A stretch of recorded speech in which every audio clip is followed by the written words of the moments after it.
Hi everyone, welcome to our channel. అయితే ఒక shaking update అనమాట. సో మనకి ఇద్దరు అయితే రీఎంట్రీ ఇస్తారు ఈరోజు మనకు, భరణి అండ్ శ్రీజ. కాకపోతే వీళ్ళు రీఎంట్రీ ఇవ్వడానికి ఒక టాస్క్ అయితే పెట్టడం జరిగిందనమాట. ఆ టాస్క్లో భాగంగా ఏమైంది అంటే మన భరణి గారికి ఇద్దరు సపోర్ట్ చేశారంట, ఇమ్ము అండ్ గౌరవ్. అలాగే శ్రీజకి డీమాన్ ఇంకోరెవరో తెలియదు. అప్డేట్స్ అనమాట ఇవి. సో వాళ్ళు పెద్ద ఏదో రెజ్లింగ్ టాస్క్ లాగా ఫిజికల్ అయ్యే టాస్క్ అనమాట. ఆ టాస్క్లో బాగా మన భరణి గారు అయితే స్విమ్మింగ్ పూల్లో పడిపోతారంట.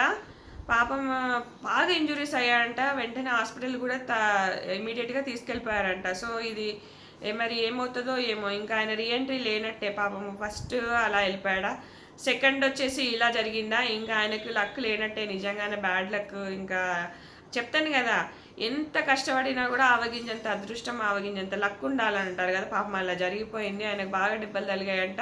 ఇంకా అటు నుంచి అటే వెళ్ళిపోయాడు. శ్రీజ ఒకతే రీఎంట్రీ ఇచ్చింది. మళ్ళీ ఇంకో రీఎంట్రీ ఉంటుందా అంటే మేబీ తీసుకుంటే ప్రియాని ఆర్ మనీష్ని ఇంకా వీళ్ళిద్దరిలో ఎవరైనా తీసుకోవచ్చేమో మరి. మేబీ లేకపోతే ఇక్కడికి ఆపేస్తారేమో రీఎంట్రీ గురించి, మరి తెలీదు.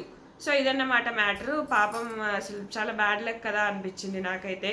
సో ఇంత దెబ్బలు తగిలాయి. అయితే తోపులాటలో మొత్తం స్విమ్మింగ్ పూల్లోకి పడిపోయాడంట. పడిపోతే అడుగున పడ్డట్టున్నాడు. దానివల్ల దెబ్బలు తగిలాయి. పాపం అనిపించింది నాకైతే. నిజంగా బ్యాడ్ లక్ అబ్బా. ఇది ఫ్రెండ్స్, ఈ వీడియో నచ్చితే ఖచ్చితంగా సబ్స్క్రైబ్ చేసుకోండి. అలా ఇన్స్టాలో పెడుతూనే ఉంటాను, అది కూడా ఫాలో అవ్వండి. Thanks for watching.